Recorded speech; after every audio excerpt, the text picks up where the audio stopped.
Siemanko, pozdrawiam Gwinea Bissau. Dokładnie dopłynąłem teraz statkiem, który jest za mną. Jest to dokładnie w Bissau, tak powiem, w stolicy Gwinea Bissau. Dzisiaj pokażę wam, jak wygląda to miasto, ponieważ no jest to stolica, jest na pewno ciekawe. Jest to stare miasto takiej po kolonii portugalskiej, ponieważ to była kolonia portugalska kiedyś i podobno całkiem fajnie tu jest, także wam to pokażę. I dodatkowo jeszcze opowiem coś ciekawego. Także oglądajcie ten odcinek. Mieszkam na takiej dzielni. Właśnie po prostu od kogoś wynajmuję pokój z domu. Czy w domu u kogoś wynajmuję pokój. O, tak jest bardziej poprawnie. Nie połazić, zobaczyć, co tu się wyprawia. To jest niesamowite, bo to miasteczko Bissau naprawdę normalnie wygląda. No, mogę powiedzieć, no jak jakieś biedniejsze miasta w Europie, ale coś takiego. A tylko się wyjedzie poza to miasto. Brak dróg, bez wody ludzie, bez prądu.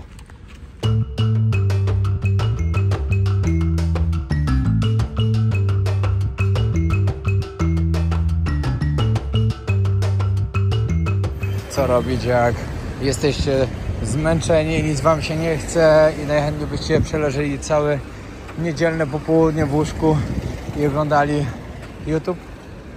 Idź na siłownię. Siłownia, moja najlepsza terapia. Idę poćwiczyć chwilę i powiem wam tak, Gwinea Bissau dla mnie naprawdę specjalny kraj ze względu na to, że awansuję do najnudniejszych krajów, jakie widziałem na świecie. Jest chyba w pierwszej piątce. Także dzisiaj w ogóle nie dzieje, tu się nic nie dzieje. Totalnie się nic nie dzieje. Po prostu, wiecie, tam co jakiś czas przejedzie samochód, ale to jest główna droga. Na bocznych to no nic.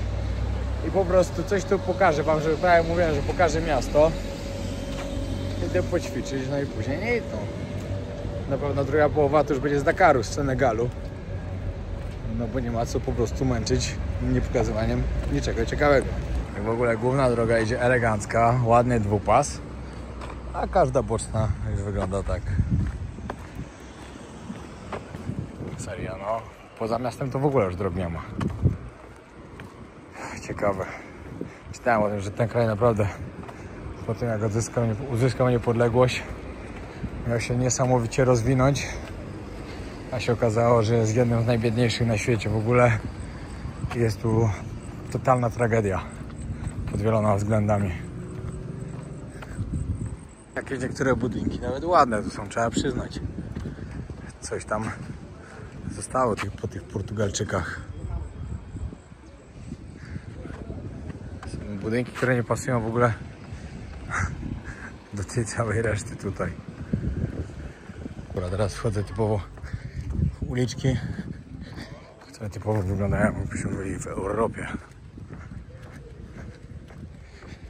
Byłem tutaj w jednej z nich chyba wczoraj, nie, w pierwszym odcinku. Chciałem trochę więcej tu zobaczyć, co tu się dzieje, ale chyba nie dzieje się za wiele. Wymarłe miasto normalnie. A ktoś mi o tym pisał. Zobaczysz w Gwinea Bissau, co się dzieje. Wymarłe miasto, bo ludzie wyjechali do Portugalii, po prostu ci, którzy mieli okazję. Ale mi się wydaje, że to bardziej chodzi o to, że jest niedziela po prostu. I jest jak jest. No bo to było niemożliwe, żeby to tak każdego dnia wyglądało. W ogóle dzięki wielkie za podpowiedzi, które mi pisaliście pod ostatnim filmem w sprawie jarmarków świątecznych w Polsce, bo mówiłem, że chcę 2-3 odwiedzić, zobaczyć jak wyglądają. Ktoś polecał Wrocław. Wrocław widziałem, też jest piękny, ale tam nie dam rady być. Gdańsk Odradzeście, no i tam też i tak nie dam rady być. Zobaczę Warszawę, na pewno Kraków i jeszcze jeden taki.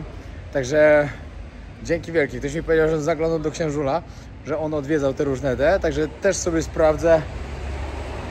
No bo czemu nie? Chciałem wam pokazać fajnie tym, którzy nie mają okazji, zobaczyć jak to wygląda, żebyście zobaczyli. W ogóle dla mnie to jest świetne, że będę wreszcie w Polsce na świętach. Nie byłem chyba z 10 lat. Także odwiedzić takie jarmarki świąteczne dla mnie to będzie po prostu coś pięknego. Chociaż słyszałem i to też sprawdzę i wam pokażę, że ceny po prostu są tak kosmiczne na tych jarmarkach, że szok. Ktoś ostatnio wstawiał pajdę chleba ze smalcem i z czymś jeszcze chyba za 60 zł. Jeśli tak jest naprawdę, przesada. Przesada i to totalna, no ale zobaczymy. Się nic nie dzieje w ogóle. Nie ma sensu tu w ogóle być, idę na siłkę poćwiczyć. I tyle. Nie no, pół miasta szedłem, żeby zdążyć jeszcze 40 minut chociaż poćwiczyć, zanim zamkną. I zamknę. A nie, to jest shop. Hej. A tu bar. Gdzie ta siłownia?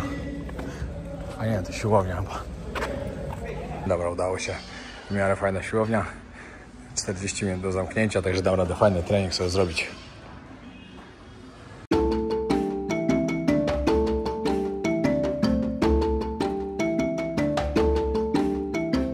Się robi w Afryce ze śmieciami, jak jest za dużo? Na kupę w centrum miasta i się pali. Chłopaki tam w piłę grają, można na takim kurzu grać.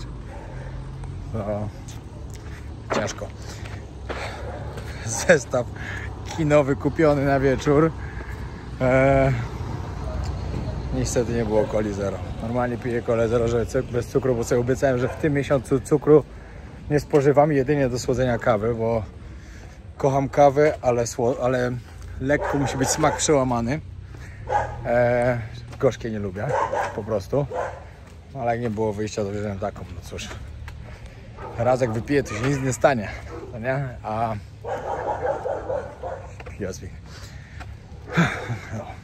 no, to zawsze troszkę się przyda dla energii.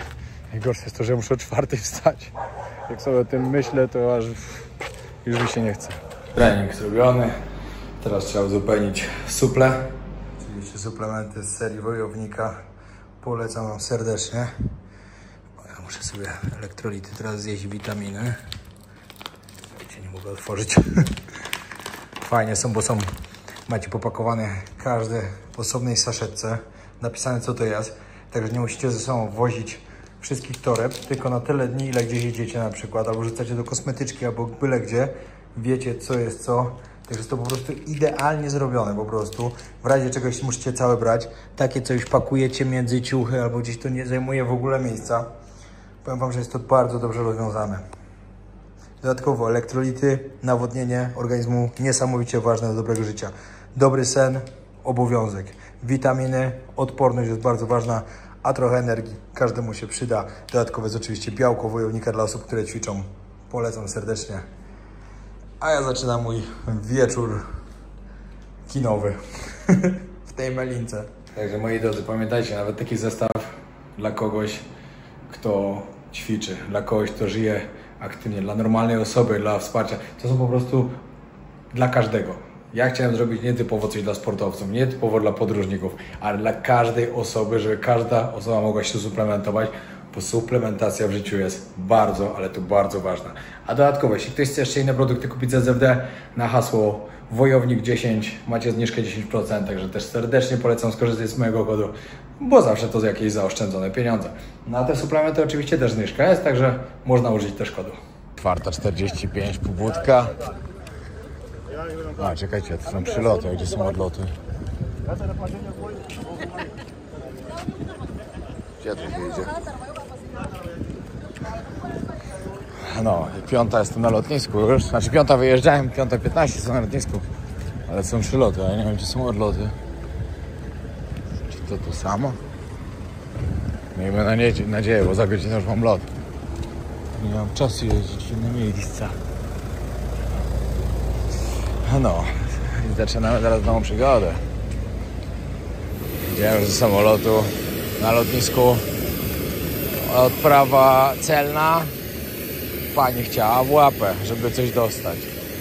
Później następnie sprawdzanie bagażu. Kolejni, że święta idą, żeby pieniądze jakieś dać. Masakra, każdy coś kurde chciał. Nie dałem nikomu, ale chcieli. No, samolot, powiem wam, że jestem zaskoczony. Myślałem, że będziemy jakimś małym takim lecieć, a jest piękny samolot. Ta mgła jest taka, że po prostu szok. Nic nie widać. Całkiem dobry samolot, to był najtańszy, jaki dzisiaj był w ciągu całego dnia. Super.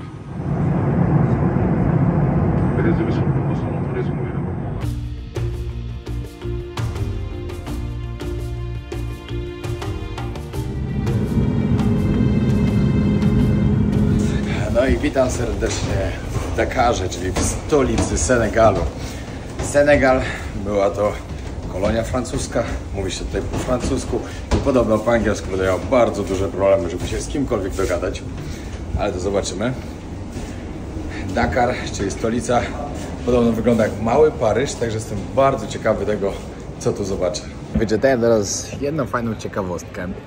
Wiecie, skąd w ogóle jest nazwa Senegal? Stąd, że jak przypłynęli tutaj Portugalczycy, bo oni pierwsi kolonizowali właśnie te tereny, to miejscowi zaczęli krzyczeć Sunugal, czyli w ich tłumaczeniu, że nasze łodzie, i Portugalczycy podłapali to i nazwali kraj Senegal. Ciekawe, bardzo ciekawe. Tylko musicie wiedzieć o tym, że najpierw kolonizowali to Portugalczycy, a później Francuzi. I w 1960 roku Senegal ogłosił niepodległość. Jest to jeden w ogóle z najbardziej stabilnych krajów tutaj w całym regionie, w Afryce Zachodniej, żebyście wiedzieli.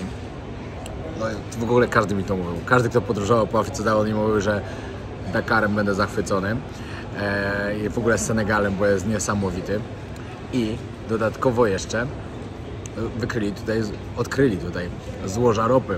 Też podobno w ciągu najbliższych paru lat ma się tu bardzo, ale to bardzo poprawić sytuacja na jeszcze lepszą niż jest teraz. Ciekawe, jestem podekscytowany tym Senegalem. Powiem wam, że to są ostatnie dni mojej podróży, ostatnie parę dni mi zostało i naprawdę jestem już zmęczony i tak dalej, ale na ten Senegal bardzo czekałem. Serio. A jeszcze dodatkowo jest tutaj Gamu, czyli będzie fajnie zwiedzać, poopowiada. Załatwił już, że jedziemy jutro gdzieś 1,5 godziny gdzieś dalej na zawody zapasów, ponieważ stąd pochodzi senegalski wrestling, czyli zapasy senegalskie. Bardzo ciekawe, od razu wam mówię, to jest coś, co kiedyś będę miał swój program o podróżach, to naprawdę, na pewno odcinek wtedy z Senegalu też będzie tam zawarty. Fajnie, nowa przygoda, aż się cieszę cały czas. Także kawka i ruszam. Śniadanko zjedzone i ruszam. Pamiętajcie o tym, że jak będziecie chcieli tanio dojechać do Dakaru, bo stąd jest jeszcze chyba 30 km albo nawet dalej, to jeździ lokalny bus. Możecie wziąć oczywiście taksę, za którą dużo zapłacicie, a możecie też tanio pojechać busem i ja właśnie idę do tego busa. Jak wyjdziecie z lotniska, to dokładnie po prawej stronie znajdziecie... Dobra, jestem już w busie, nie ma nikogo. Nie wiem właśnie za ile odjeżdża, bo ciężko się tu dogadać. Tutaj mówią po francusku ogólnie, tak jak mówiłem wam wcześniej. Po angielsku podobno też się można dogadać. Już to później wyczytałem, dopiero wcześniej ktoś mi powiedział, że się nie dogadam. A wyczytałem, że jednak można się dogadać. Bo jednak to jest bardzo... najbardziej w sumie popularne miejsce, wiecie, w tej części Afryki. A ja mówię w ogóle, że Dakar jest w ogóle najbardziej wysuniętym miastem oczywiście na zachód i że to jest właśnie brama do Afryki, ta zachodnia brama do Afryki. Także wiecie, no po angielsku muszą mówić, no turyści przyjeżdżają, muszą mówić. No i z czego słynie Dakar? Każdy z was na pewno zna rajd Paryż-Dakar. Od 2009 roku już tutaj niestety się nie zaczyna i nie kończy Paryż-Dakar ze względu na to, że było jakieś tam zagrożenie terrorystyczne. Przenieśli to do Ameryki Południowej. No ale no chyba każdy wie, co to jest Paryż-Dakar. Także fajnie być w takim miejscu. Jak mówiłem, że jest 30 km z lotniska, nie, z 50 km z lotniska. Już nie pokazuje, że godzinkę wydaje bilet 6000. 6000 to jest jakieś, nie wiem, niecałe $10 albo $10. Mniej więcej tak.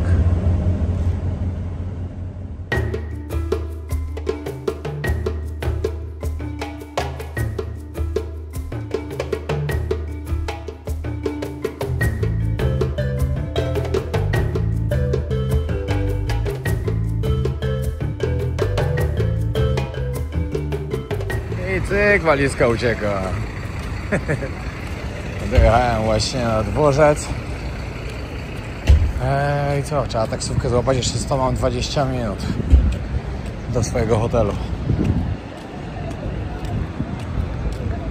Ogólnie miasto Dakar oczywiście największe i stolica tego kraju, czyli Senegalu. W tym Senegalu żyje około 14 milionów ludzi, z tego co tam wyczytałem. Ile w samym Dakar, to nie wiem w sumie, ale dziś później poszukam. Dobra, dojechałem do mojego hotelu. Nazywa się Casa Mara. Hello.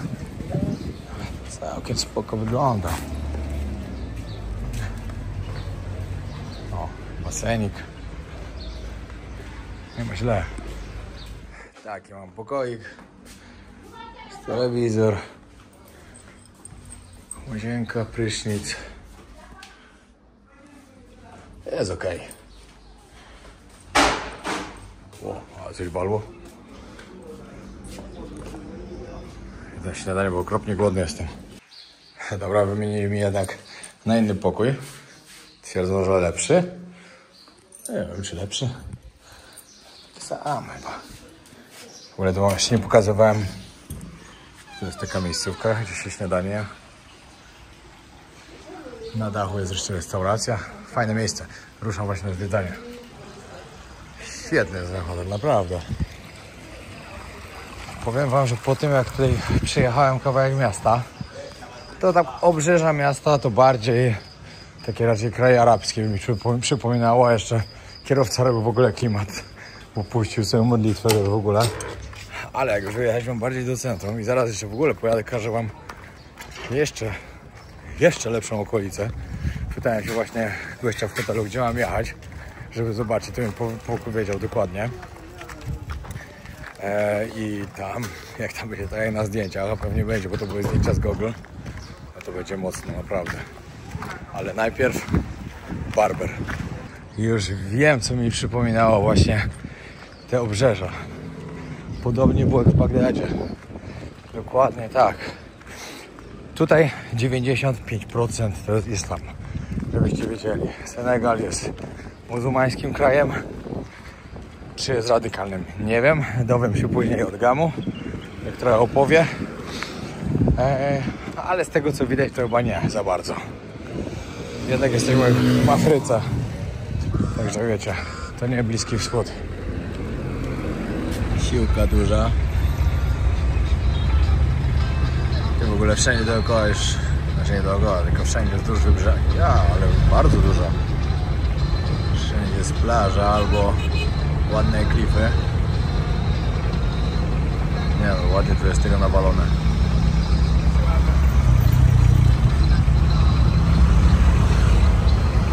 Tu właśnie kolega opowiadał, że w Senegalu bardzo ludzie lubią trenować właśnie na takich siłowniach na zewnątrz. Wieczorem pewnie pełno ludzi tu jest. Dobra, przyjechałem, jak piesek śpi, dobry jest. Żeby się zmieścić w cieniu, żeby przydolić do murka. Przyjechałem zobaczyć, jak wyglądają te plaże. Przyjechałem na dzielnicę, znaczy tam muszę wejść w środek. Ville de Dakar, dokładnie tak się to nazywa. Ale zaraz, po kolei wszystko. Najpierw idę zobaczyć tutaj.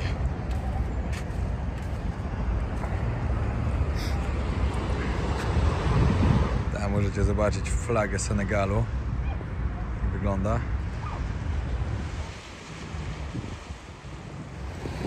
Ale śmietnik tu jest.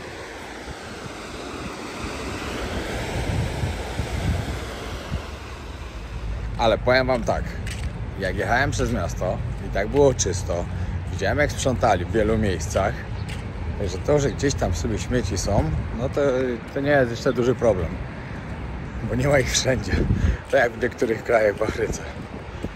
Ale spokojnie, zaraz pochodzę teraz po mieście chwilę i zobaczę co i jak.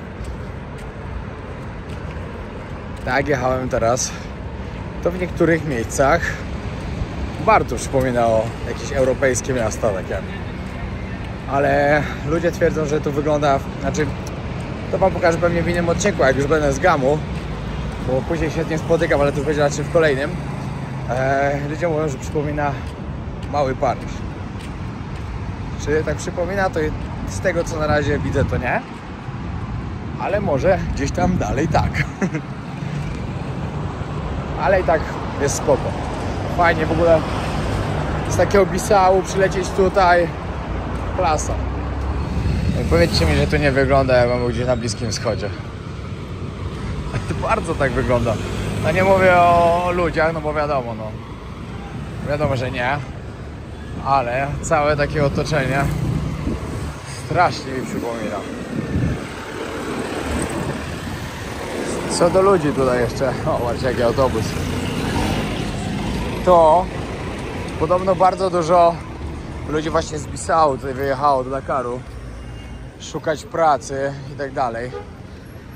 Bo musicie wiedzieć, że te dwa kraje też są po prostu tej Unii Afrykańskiej, mają tą samą walutę i podobno wyemigrowali tutaj, bo jest dużo lepiej. No i zresztą ja wcale się nie dziwię, bo to jest po prostu przepaść między Dakarem a na przykład takim Bissau. Wiecie, co też jest ciekawe? Nikt na mnie uwagi nie zwraca. Kompletnie nic. Także po prostu chyba turyści to jest bardzo normalna sprawa. To na pewno jest, no bo na pewno na 100% nawet. Wszędzie jakieś biznesiki.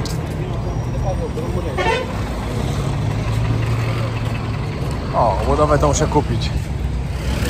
No powiem wam, że im idę dalej centrum, im bliżej centrum. Dalej centrum. Chciałem powiedzieć, że bliżej centrum. O, to tym jest mocniej. Ale fajnie. Podoba mi się, właśnie idę. W ogóle kierowca mnie źle wysadził. Muszę pół godziny podejść. Także zaraz wam pokażę, jak wygląda samo ścisłe centrum tutaj. Tak mi się wydaje, że to jest ścisłe centrum, bo tak wygląda na mapie przynajmniej. Dużo się dzieje. Im dalej idę, tym więcej ludzi, więcej różnych stoisk z różnymi rzeczami. No i coraz ciekawiej oczywiście. Ja wam, że lubię taki kontrolowany chaos, że dużo się dzieje dookoła.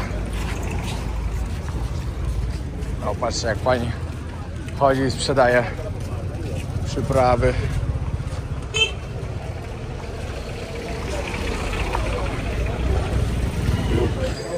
W ogóle pojutrze z Gamu razem popłyniemy na wyspę Gorę. Wyspa Gorę to jest wyspa, z której odpłynęło setki statków, miliony ludzi już po prostu popłynęło w jedną stronę i nie wrócili już nigdy do Afryki. Ludzie, którzy byli sprzedawani w Amerykach jako niewolnicy, którzy właśnie byli łapani tutaj. No, tak wyglądała kolonizacja. Straszna strona kolonizacji. No i właśnie tą wyspę Gorę odwiedzimy, bo to jest podobno obowiązkowy punkt, jak się właśnie jest w Senegalu.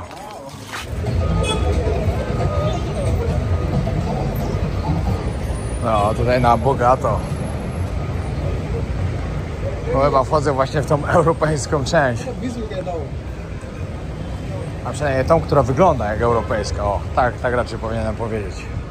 I od razu widać nawet po samochodach i po wszystkim zupełnie inaczej. Nie no, chłop mnie tak ciachnął, że teraz to po prostu się czuję jak małolat jakiś. Fryzurka elegancka. Czerwone słońce, sam to od razu mówię. Nie jestem aż tak czerwony normalnie jak na tym filmiku. Farbę się daje, jest elegancko. Żeby nie łazić siwą brodą. Wiem, że niektórzy tego nie rozumieją, ale mi się to podoba. Dobra. Powiem wam, że wszedłem w dzielnicę, gdzie już coraz więcej zagranicznych jest. Także ciekawie. I wygląda super. Dobra, to by było na tyle. Rozpoczynamy Senegal, także śledźcie na bieżąco, bo ponieważ będą to jedne z ostatnich odcinków już z trasy, z tej podróży. Później będzie coś z Polski, coś z Londynu i zakończenie w Tajlandii i 4 miesiące podróży za mną. Pozdrawiam serdecznie. Pamiętaj, że jeśli jeszcze nie subskrybujesz kanału, zostaw subskrypcję, bo mam fajny cel, chcę go osiągnąć, a tylko Ty możesz mi z tym pomóc. Pozdrawiam.